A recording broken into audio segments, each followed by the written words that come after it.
We're live on YouTube. Well, hey, I got there. So bear with me, guys. I'm just going to give this a plug. I always give it a plug on my LinkedIn and other platforms, and a bit on the old YouTube. At least we're live now. The topic of today, good question, although I have put it in the title, is about China B2B Expos and how to convert, how to get clients, how to get those people that are walking past to buy whatever you're selling, whether it's a product or service. So I'll be talking about that today.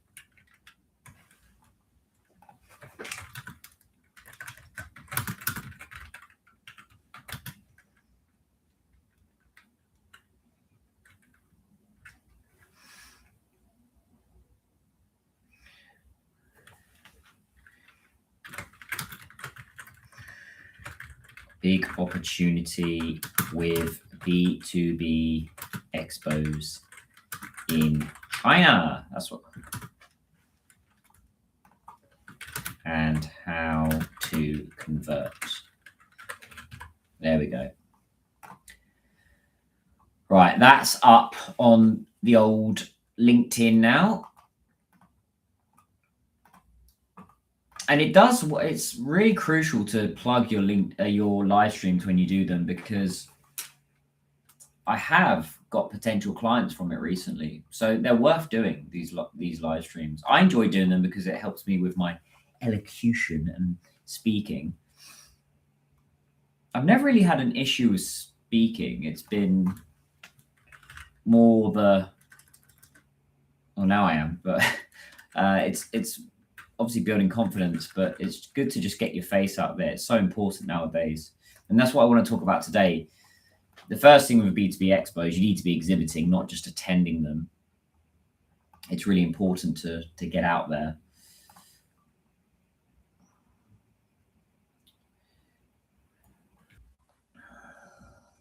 Definitely got issues with my YouTube tonight. I don't know why. I don't know why. Okay, I'm back on YouTube. I already talked about this. People are saying about how about you talk about how to make big money. I've already done this in previous live streams, Jason. You just need to watch them. I've already recorded them. You just need to go on my channel. I talked about this topic, how to make big money in 2026. I've already did a live stream on this yesterday and the day before. But today we're going to talk about Expos, because that's what I want to talk about. And it's something that I have some expertise in.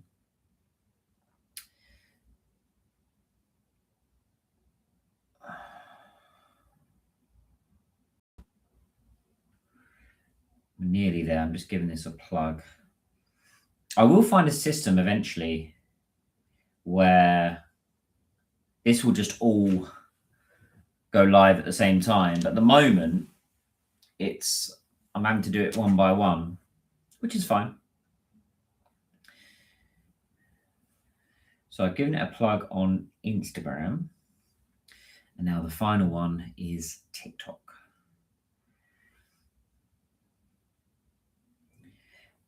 Suddenly notice your eyes are so big. That's very racist, Linda.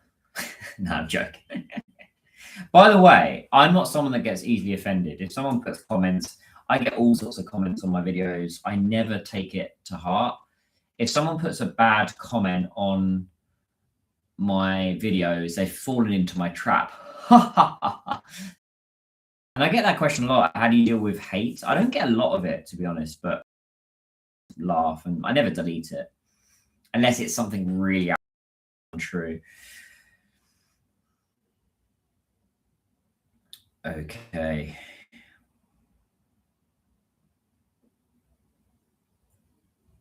Big opportunity in China. There we go. I'll just call it that on TikTok. I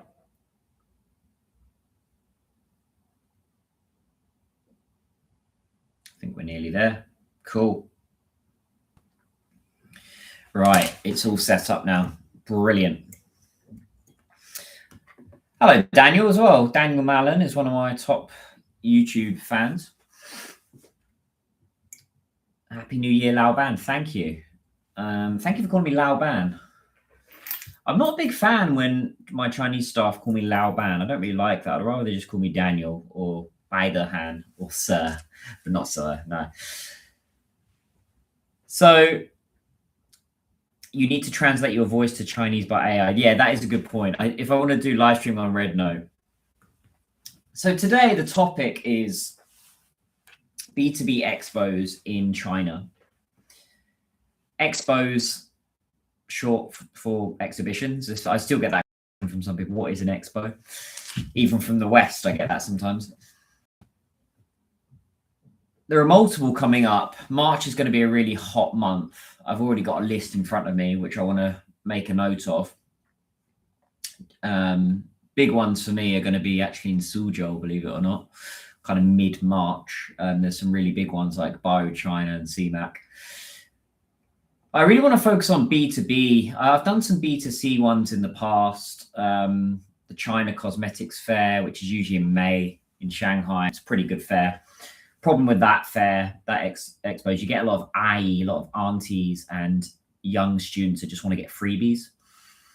And they're the kind of people we don't want. When I get those kind of people coming to my booth, if I'm working with a company, I shoo them away in a very nice way, which 99% of people cannot do. 99% of people at these expos are not very good with, in a polite way, telling people to leave the booth, which I am. And that is, I would say, one of the number one skills you need at an expo in China is qualifying. Most foreigners don't know how to do it, I would say. Most Chinese don't know how to do it. How to qualify people that are actually coming to your booth at an expo, which I'm going to talk about tonight. But really, the number one question you want to ask yourself is, do you want a piece of China? If you're an international company, you've got to be thinking, okay, do you want to do business in China? Yes. If you're a B2B company, you're my kind of client. If you want a piece of China, you're going to have to be exhibiting at expos this year. And I'm not talking about the massive expos like CIIE and all those kind of Canton Fair, complete waste of time, by the way.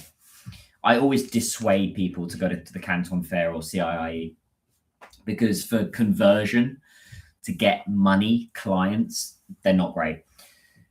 What you want to be aiming for is really industry specific events and expos this year. Up to name a few is really what I focus on.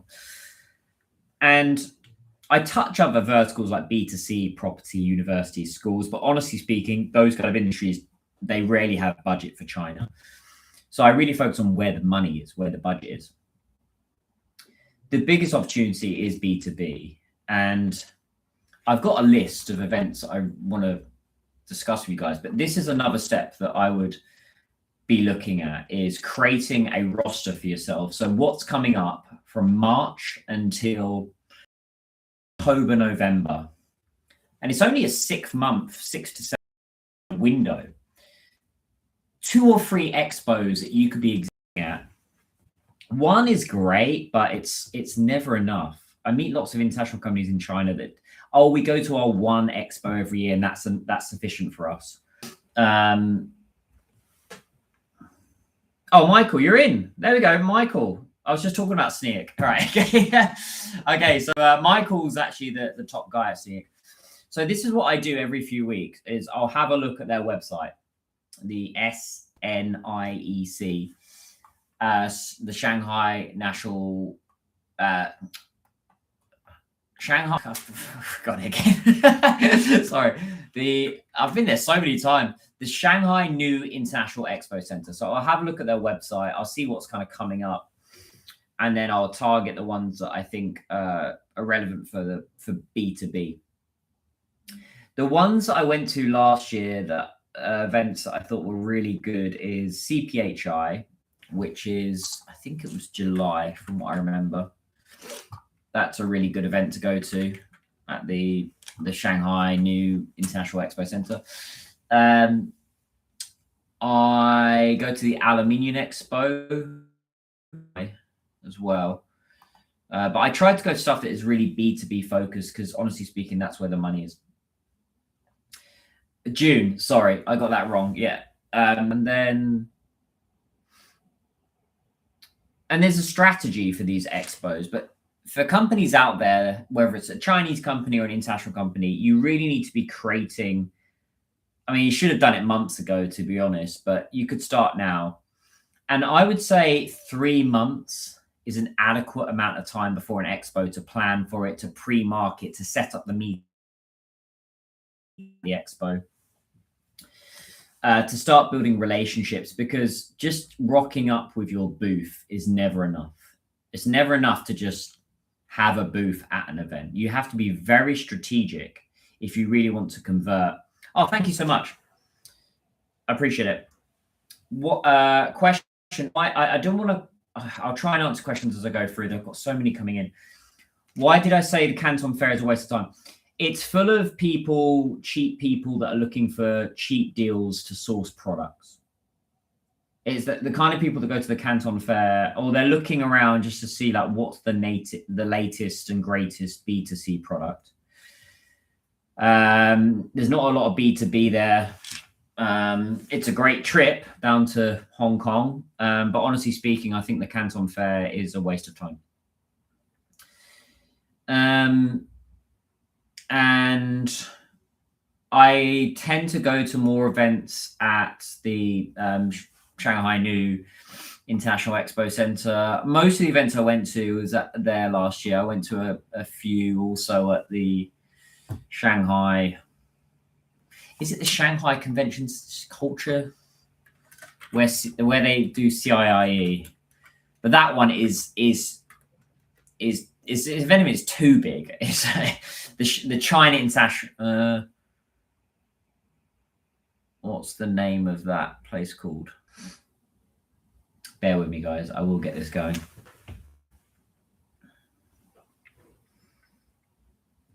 I'll give some shout outs. Lola, Olivia.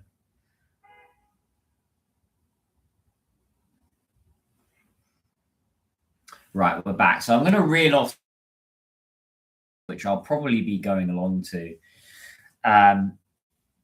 Actually, I'll start with Suzhou first. So Suzhou, these are two that I highly recommend to attend, which is BioChina 2026 and CMAC. They're both at the Suzhou International Expo Center. They're in mid-March. They are two events I went to last year, and I picked up a lot of clients from there last year, which is good. Now for B2B, I'll probably be going along to March 12th is the Air Expo for aerospace technology. That might be a bit B2B. That's at the Shanghai New International Expo Center. I will probably go along to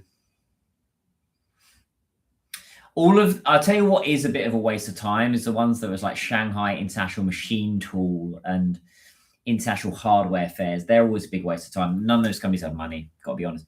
Semicon, that will be a big one. That's at the end of March. That's going to be 25th of there's going to be loads of Chinese and international companies going along to that. So I'll be going along to that Semicon in China.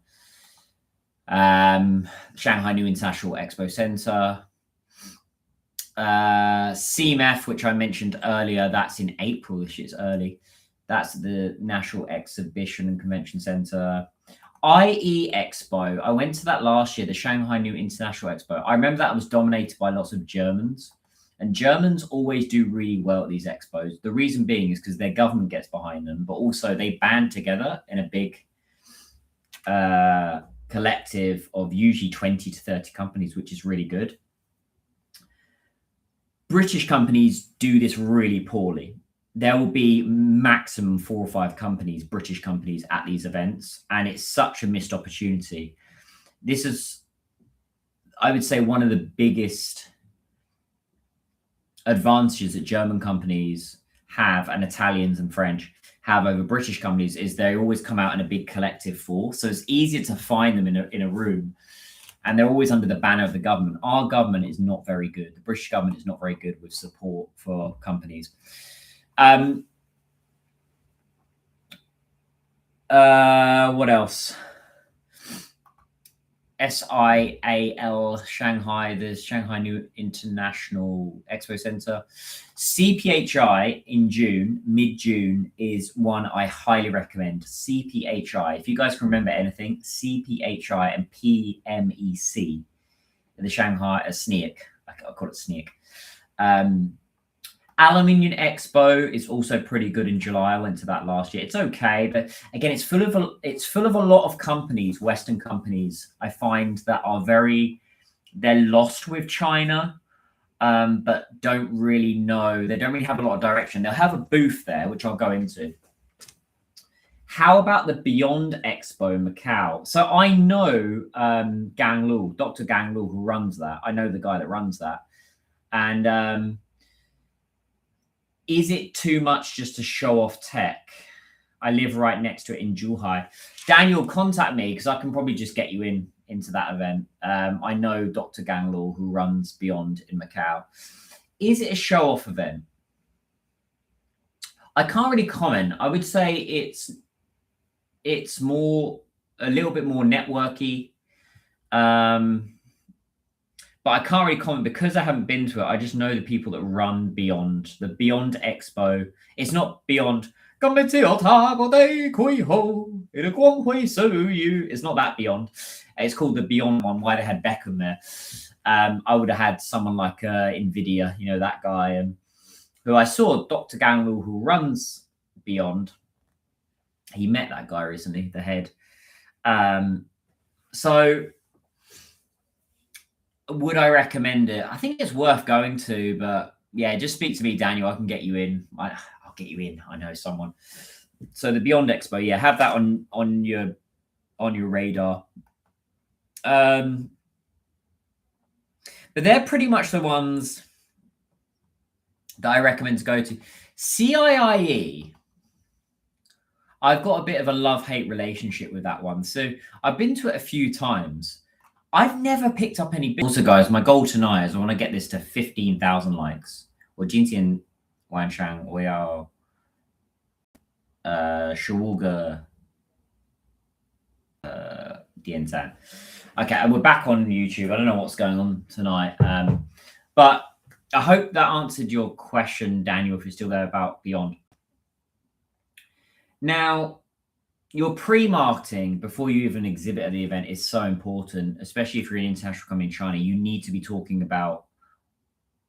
producing content on WeChat if you're B2B. You need to be doing webinars. You need to be telling people, we're going to be at this event. Come meet us. It's so important. And don't just do that through LinkedIn.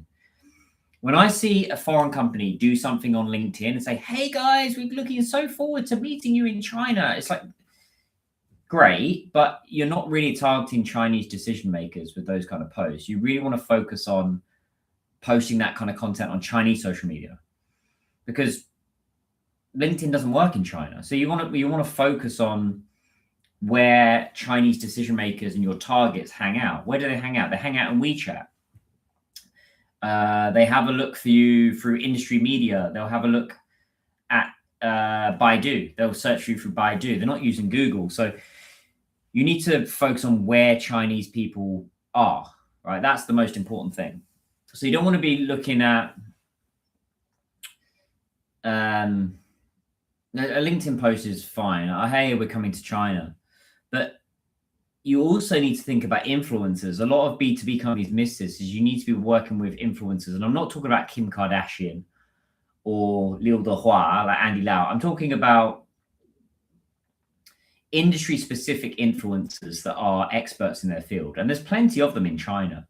And collaborating with them and doing content with them is a great way to bring in decision makers that haven't discovered you yet. The most arrogant companies I meet in China, foreign companies that exhibit here, are the ones that they'll sit on their booth, on their laptop or on their phone. And what they'll say is, oh, we know our customers. We know our customers. Well, no, you don't, because I'm the only one talking to you on the booth. That's what I always find with these arrogant people. So which level decision makers? The top. Okay. The top decision makers, not the BD managers. I'm talking about the guy that holds the keys to the budget in China. That's the people you want to be targeting. So You can usually tell because they're usually wearing Arc'teryx. That's a good little tip for you guys. But not necessarily. Sometimes I've seen Chinese decision makers that dress really humbly, or look like they're off to the gym, and then they've turned out to be multimillionaires. So you just never know. But your pre-marketing, like as I said, is really important. So working with influencers, doing webinars before the expo, industry-specific news, but also connecting with the organizers is so important. So connecting with the organizers of the event, because if you build a really good relationship with them, they might put you in a better spot in the room. You might get a discount on your booth. When we talk about relationships in China, when Guangxi really pays off is if you know the organizer of the event, that's when you have a bit of power, right? You have a bit of bargaining power to have a decent spot or a cheaper booth, or maybe even speak at the event. So your pre-marketing before the event is so crucial for your expo.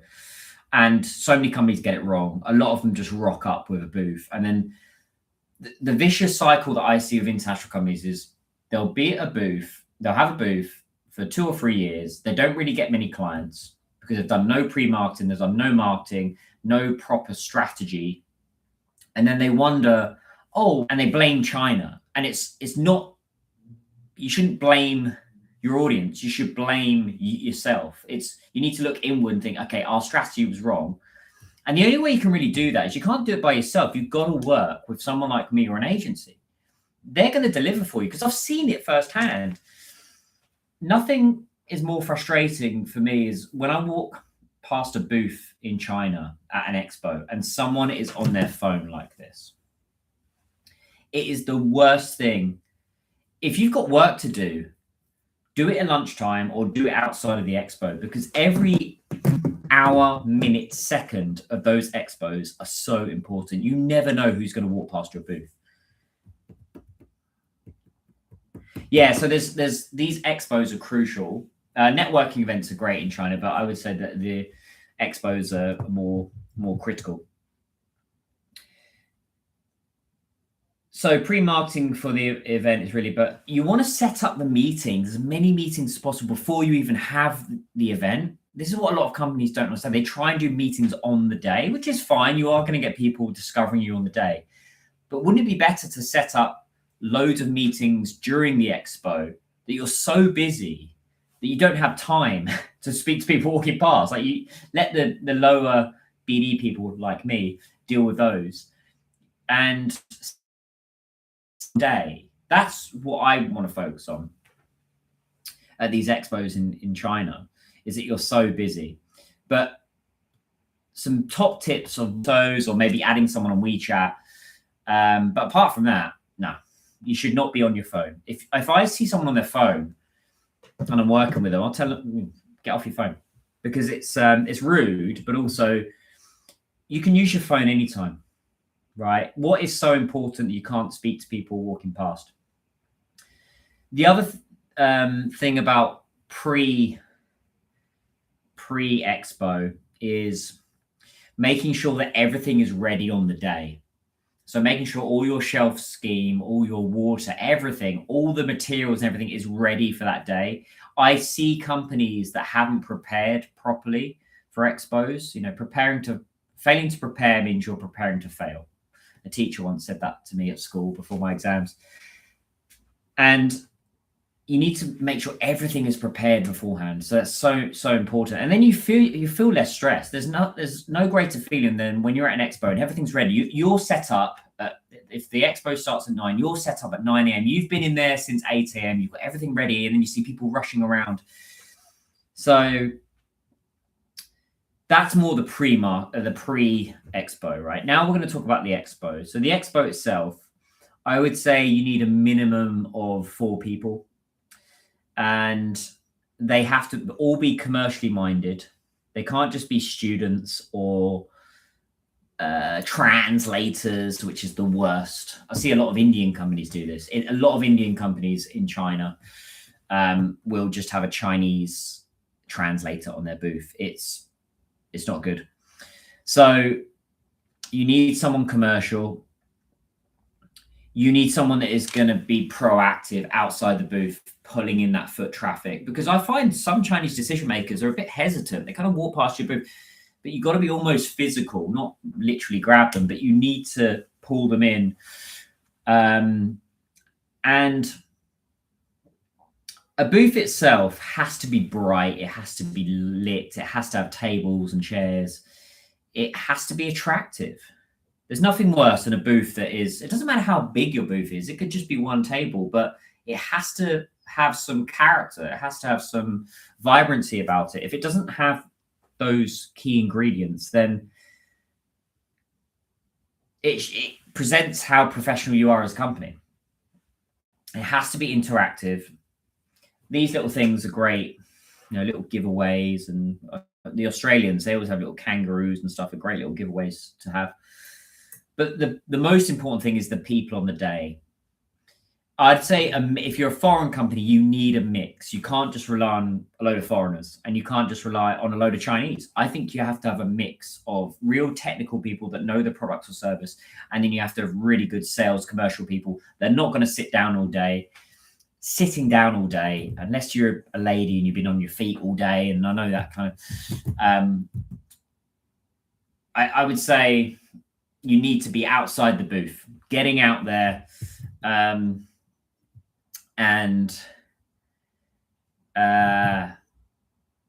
being active, being proactive. So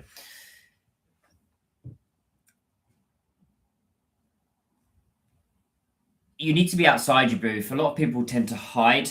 So if they've got a booth here like this, they'll tend to hide behind the booth. I always get outside the booth. The only time I'm going inside my booth is if I'm literally guiding a potential client into the booth. That's the only time you should really be in the booth.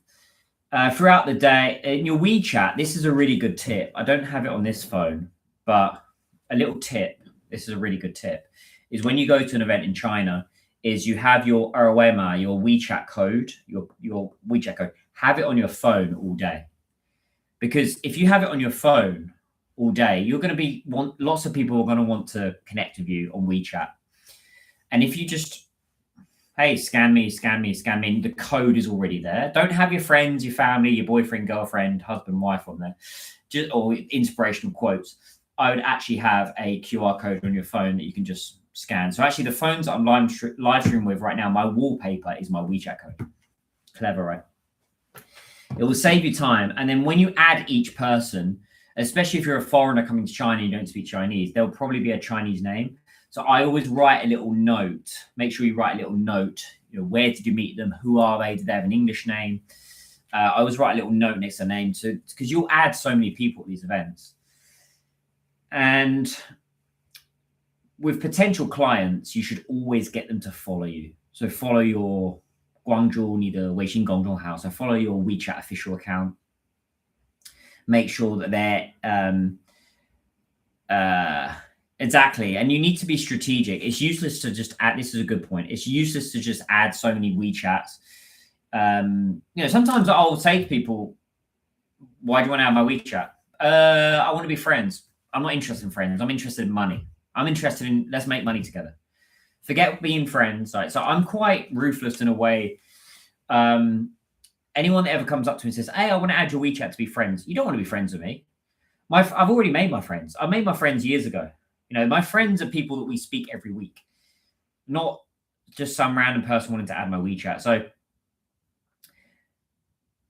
yeah, I miss the old days. I mean, so this is a good point actually, Linda, is I like the old days. We used to have business cards. Yeah. So I think it's also important to have business cards, but another trick is to have your WeChat code, your ROA on your business card. I think it's really important, especially for foreign companies out there. Always have one side is in Chinese, the other side is in English. Because for Chinese decision makers, a big part. So this is a really good tip. If you ever want to close a Chinese client, is you're probably going to close them on decent price, but you're also going to close them on culture. Because if a Chinese decision maker knows that you are interested in Chinese culture, you love China, it goes a long way. If someone comes up to me and goes, I love British culture, I don't care. I couldn't give a rat's ass if you love the Beatles and love James Bond, brilliant. But when people come up to me and say, I love London, and all, I'm like, why? It's a horrible city. So you're not going to connect with British people by loving British culture. If you love British food, that's another thing. I will love you forever. But when it comes to,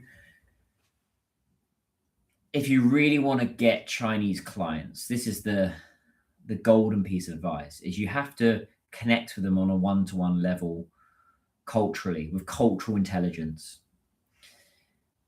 I could just end my live stream there with that quote there. So these little tips are really important to have your business cards. And people still do use business cards, but it's better to have the old. I still meet companies that come to China that don't have the WeChat set up. You got to have your WeChat, the messaging at least set up. But the main thing is you need to have a company account. You need to have a WeChat official account for Chinese buyers to find you, because they will look you up after they've met you. They'll have a look at your WeChat.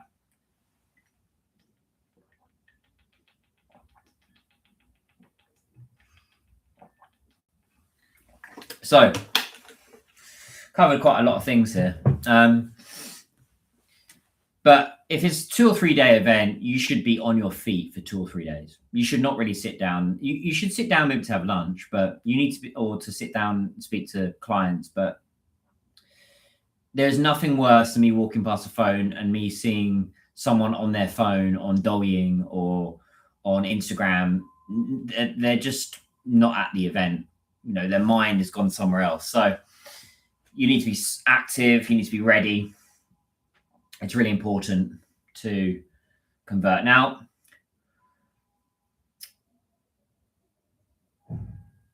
what is the reason for an expo? I think that's a really big question. Why would you be at an expo? It's not just branding. It's, you want to build a pipeline. You want to build a pipeline of leads. So your sales, which are pretty qualified, you should already be qualifying people at events. You know, are you serious? And if you do want to cooperate with me, that's a good question. Try. That's a good question. Just message me. But what I always say to people is, if you want to cooperate with me, introduce who you are, what you're looking for, be very upfront, very direct. The way we do business, Brits especially, is you've got to be direct. Don't skirt around the issues. Just be very direct with what you're looking for. Don't say to me, you want to be friends with me. You don't want to be friends with me. If you want to be friends with me, you'd say, hey, Daniel, I've loved your content. I've seen them all. I've seen all the videos. I've done my research into you. I want to work with you. That's the kind of people I work with. And again, we are selling. So Shrai, these kind of, we are selling cycling products. So what? I don't really care. What I care about is a full brief. When I work with companies, I want a one-pager. I want a one-page of who you are, what you're looking for, what's your pain, what's your budget, what are you looking to achieve, what's your success in the next 12 months. That's the kind of stuff I want. I don't want just a one sentence, I do this. Brilliant. You sell cycling stuff, but you need to be very clear. I'm not like those other live streamers that are all going to sugarcoat everything and tell you everything is wonderful, because they're talking nonsense, a lot of people. I'm talking straight to you guys. This is how you convert at these expos, and this is how you convert clients. You be very upfront with who you are, show how credible you are. Another huge mistake I see at these expos is English brochures. I see it a lot of international companies. They'll have an English brochure. You're in China. They speak Chinese. Have Chinese characters on your brochures. I still see international companies rocking up to China with their booth with English. It's you're shooting yourself in the foot by doing that.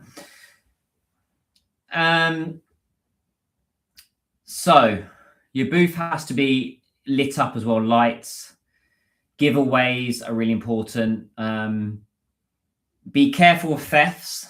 I see a lot of people, not just Chinese. I see foreigners stealing these little things off of booths, and these things cost money. If you bring a few hundred of these to China, you know, you're not spending £5 or 50 RMB on 100. Like you're spending money on this kind of stuff. But this kind of stuff works in China for giveaways.